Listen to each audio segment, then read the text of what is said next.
السلام علیکم، کیسے ہیں دوستو؟ امید ہے کہ آپ سب لوگ خیر خیریت سے ہوں گے۔ اللہ تعالیٰ سب لوگ خوش رکھے۔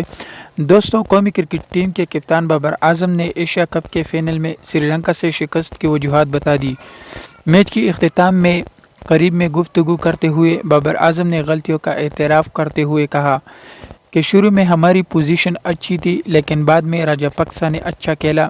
اس موقع پر منٹ شپ لگی جو نقصان دہ ثابت ہوئی، اور قومی کرکٹ ٹیم کے کپتان نے مبارکباد دیتے ہوئے کہا کہ سری لنکا نے بہت اچھا کھیلا ہے۔